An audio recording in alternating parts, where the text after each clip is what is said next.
Hello friends, welcome back to our channel Irin Joya vlogs. আজকে যে recipe আপনাদের সাথে শেয়ার করব সেটা হচ্ছে হরিয়ালি প্রন।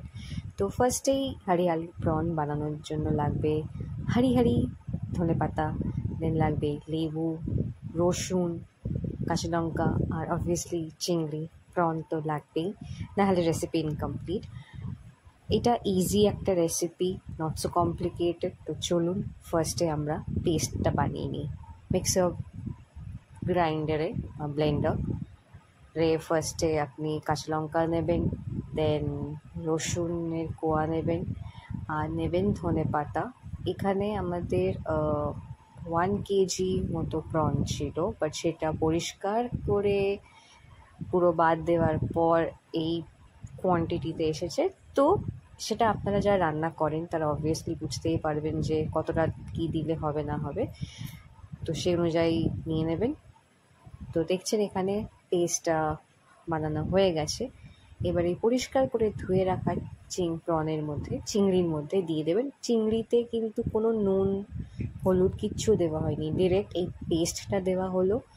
আর তারপর দেওয়া হচ্ছে লাইম জুস।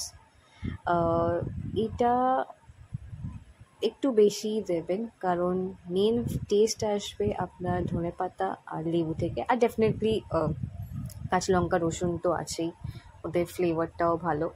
আর এখন তো ধনেপাতা নতুন নতুন উঠছে, তো টেস্ট আরও বেশি ভালো হবে।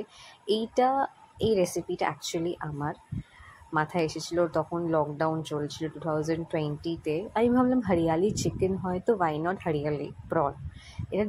এটা অনেক জায়গাতেই হয়, বাট এইটা সামহাও আমার মাথায় ক্লিক করে যে না, এরকমভাবে মা বানাক, ডেফিনেটলি ভালো খেতে হবে।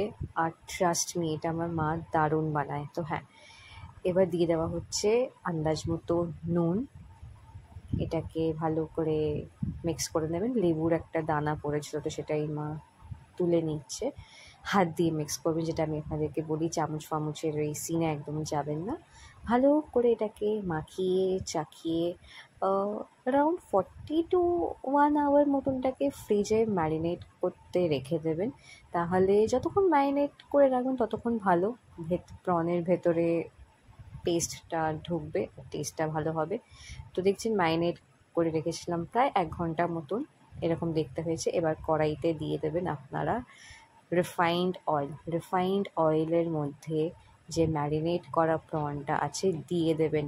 এটাই কিন্তু যা লাগছে, এছাড়া কিন্তু আর এক্সট্রা কিচ্ছু লাগছে না। তো কড়াতে দেওয়ার পর দেখছেন যে অনেক জল বেরিয়েছে, কারণ চিংড়ি মাছের একটা নিজস্ব জল থাকে, প্লাস ধনেপাতা থেকে একটা জল বেরোয়, লেবু দিলেও আই গেস বেরোয়। তো এই জলটাকেই আপনাকে লো টু মিডিয়াম ফ্লেমে রাখবেন, এটাকেই আপনাকে শোকাতে হবে। এবার দেখুন, এটা আপনারা যদি ভাত দিয়ে খেতে চান তাহলে একটু ঝোল রাখবেন। এখানে দেখছেন যেমনি ঝোলের কনসিস্টেন্সিটা আছে ওরকম রাখতেও পারেন, কিন্তু এটাকে আমরা একদম শুকিয়ে একদম একটা কনসিস্টেন্সিতে আনবো।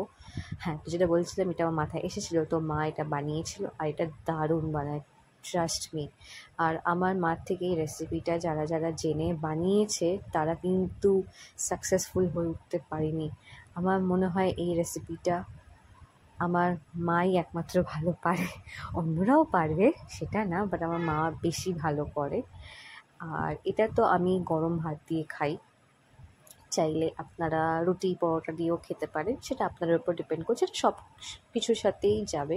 তো দেখছেন এখানে রেডি হয়ে গেছে। যতক্ষণ না চিংড়ি মাছটা কুক হচ্ছে আর গ্রেভিটা যতক্ষণ না শুকাচ্ছে ততক্ষণ আপনি কুক করতে থাকবেন।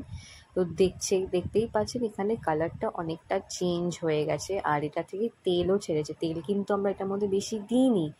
দেখুন, চিংড়ির মধ্যে একটা মাখা মাখা হয়ে ধনেপাতার এই পেস্টটা লেগে আছে। তো এই রেসিপি যদি আপনাদের ভালো লাগে তো প্লিজ একটা লাইক শেয়ার কমেন্ট অবশ্যই করবেন, আর আইরিন জয়া ব্লগ সাবস্ক্রাইব করবেন, আর রেসিপিটা অবশ্যই ট্রাই করে জানাবেন। প্লিজ একটু কমেন্ট করবেন, লাইক করবেন, শেয়ার করবেন, একটু সাপোর্ট করতে কি এসে যায় বলুন। তো বাই, টেক কেয়ার।